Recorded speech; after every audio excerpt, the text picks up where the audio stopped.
आम्ही मुख्यमंत्री युवा कार्यप्रशिक्षण योजनेअंतर्गत 6 महिन्यासाठी कॉन्ट्रॅक्ट बेस म्हणून आमच्या आरोग्य केंद्रावर प्रशिक्षणार्थी म्हणून लागलेलो आहे.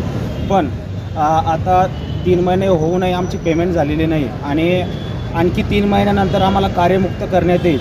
पण आमचा प्रश्न असा आहे की आम्ही 6 महिन्यानंतर काय करायचं. आणि सरकारकडे आमचे एवढंच मागणं आहे की आपण ते 10,000 रुपये आम्हाला देत आहे, त्याचं पेमेंटही वेळेवर करत नाही आहे. त्या 10,000मध्ये आमचं पूर्ण भागतही नाही आहे. सरकारला पुन्हा एक मागणी आहे आमची की आम्हाला 6 महिन्यापासून आमचा कॉन्ट्रॅक्ट कमीत कमी 11 महिने वाढवावा, हीच आमची सरकारला विनंती आहे. तुमचं 6 महिन्यासाठी प्रशिक्षण होतं, तुमचं प्रशिक्षण हे पूर्ण केव्हा झालं? आमचं म्हणजे अजून आम्ही 6 महिने प्रशिक्षण केल्यानंतरही आमचं प्रशिक्षण पूर्ण होत नाही. त्यासाठीच आम्ही सरकारला विनंती करतोय की आम्हाला 6 महिन्याहून 11 महिने आमचं प्रशिक्षण वाढवण्यात यावं आणि त्यानंतर आमचे मानधनसुद्धा वाढवण्यात यावं. 12वीवाल्यांना त्यांनी 6,000 रुपये दिलेले आहे, त्यांना 15,000 करायचं. डिग्रीवाल्यांना त्यांनी 10,000 रुपये दिले ना, त्यांना 20,000 करायचं. आणि डिप्लोमावाले जे आहेत त्यांना 8,000 रुपये केलेले आहे, त्यांना 18,000 रुपये करायचं. हीच आमची सरकारला विनंती आहे.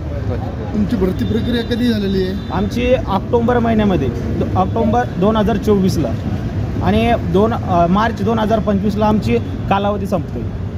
आज तुम्ही कलेक्टर साहेबांना भेटलात, निवेदन दिलं. कलेक्टर साहेबांनी तुम्हाला काय आश्वासन दिलं? आज कलेक्टर साहेबांच्या ऑफिसला आम्ही आलो होतो, पण कलेक्टर साहेब आम्हाला भेटलेले नाही आहे. तर तुम्ही कुणाची भेट घेतली? मग आणि आम्ही मागच्या 2 वेळेसही येऊन गेलेलो, आम्हाला कलेक्टर साहेब भेटलेले नाही आहे. आजही आम्ही आलेलो आहे. गरीब परिस्थितीतील मुलं आहे. आता जर का सरकारनं याच्याकडे बघितले नाही तर आम्ही पुढची तीव्र भूमिका मांडणार आहोत. आपलं नाव? प्रवीण सुलतान आहे.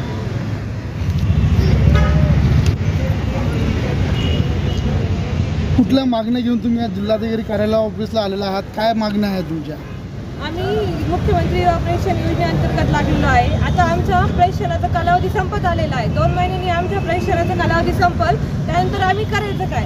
त्यासाठी आमची मागणी ही आहे की आमच्या प्रशिक्षणाचा कालावधी 11 महिन्याचा करावं आणि त्याचप्रमाणे आमचे वेतन जे दिलेले आहे 10वी 12वी फर्स्ट ग्रॅज्युएशन डिप्लोमा त्यांची पेमेंट वाढवून द्यावा. जसं की आता 12वीला 6,000 पेमेंट सांगितलेलं आहे, तर 12वीचं पेमेंट वाढून 15,000 करून द्यावे.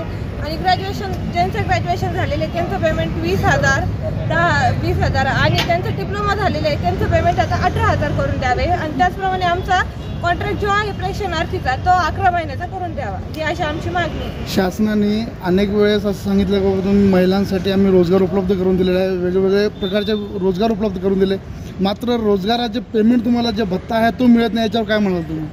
शासन फक्त बोलतात ना.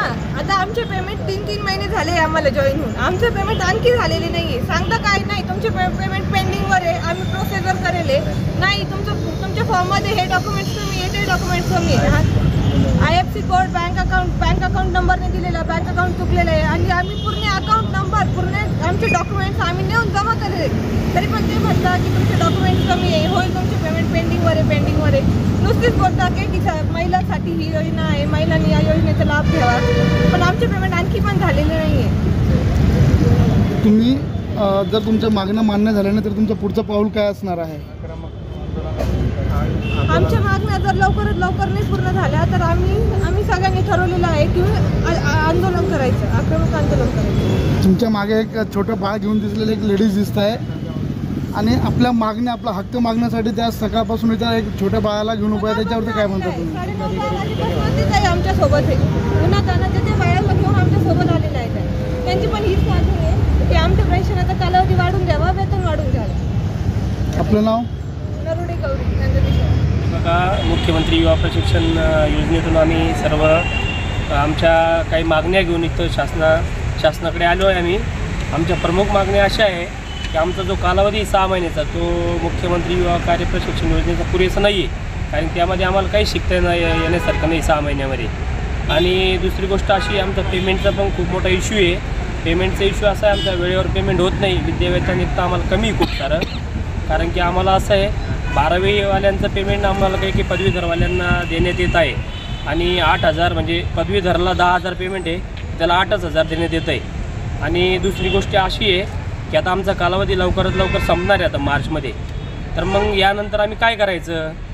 आणि दुसरी गोष्ट अशी आहे की शासनाने आम्हाला आमचा कॉन्ट्रॅक्ट हा 6 महिन्याऐवजी 11 महिन्याचा किमान आम्हाला करून देण्यात यावा. आणि दुसरी गोष्ट अशी आहे की आमचं जे विद्यावेतन आहे ते वेळेवर व्हावं. आणि तिसरी गोष्ट अशी आहे की आमचं जे पेमेंट आहे 12वीवाल्यांचं 15,000 आम्हाला पाहिजे, डिप्लोमावाल्यांचं 18,000 आम्हाला पाहिजे आणि पदवीधरवाल्यांचं 20,000 आम्हाला पाहिजे.